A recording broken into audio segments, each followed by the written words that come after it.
రీసెంట్గా కల్కి 2898 AD cinema director Nag Ashwin ట్విట్టర్లో ఆనంద్ మహీంద్ర గారిని అడిగారు, సార్ మా సినిమా కోసం ఒక స్పెషల్ కార్ కావాలి,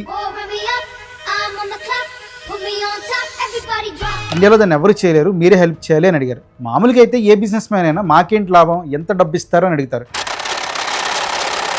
కానీ ఆనంద్ మహీంద్ర ఏమన్నారో తెలుసా, నువ్వు ఇండియా గర్వపడే సినిమా తీస్తున్నావు, నా టీం మొత్తం నీకు సపోర్ట్ ఇస్తుంది అని చెప్పి చెన్నైలో ఉన్న మహీంద్ర రీసెర్చ్ వ్యాలీలోని టాప్ ఇంజనీర్స్ని పిలిచి బుజ్జిని తయారు చేయడానికి పంపించారు. ఆ టైర్లని డెవలప్ చేయడానికి, ఆ కార్ మూమెంట్స్కి మహీంద్ర ఇంజనీర్లు రాత్రి పగలు కష్టపడ్డారు. ఎందుకంటే టైం చాలా తక్కువ ఉంది కాబట్టి. ఇక్కడే చాణక్య నీతి 4ని అప్లై చేశారు. అదే ఉత్సాహం, ఎంకరేజింగ్ ఇన్నోవేషన్.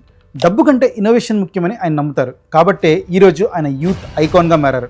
జస్ట్ ఒక బిజినెస్ మ్యాన్ లాగానో, ఒక ఆంటర్ప్రెన్యూర్ లాగానో మిగిలిపోలేదు. ఆయన జనరల్గానే ఒక బిజినెస్ మ్యాన్లో ఉండరు, మనలో ఒకళ్ళే ఉంటారు. నీరజ్ చోప్రా గోల్డ్ మెడల్ కొడితే XUV 700 గిఫ్ట్ ఇచ్చారు. ఎక్కడో మారుమూల పల్లెటూరులో ఒకటి సొంతంగా బండి తయారు చేస్తే వాడిని పిలిచి సపోర్ట్ చేశారు. అలాగే ఇడ్లీ అమ్మే అవ్వకి సొంత ఇల్లు కట్టించి ఇచ్చారు. ఆయన philosophy very simple, rise by lifting others. పక్కవాడిని పైకి లేపితే నువ్వు ఆటోమేటిక్గా ఎదుగుతావు అనే సిద్ధాంతాన్ని ఆయన చాలా బలంగా నమ్ముతారు.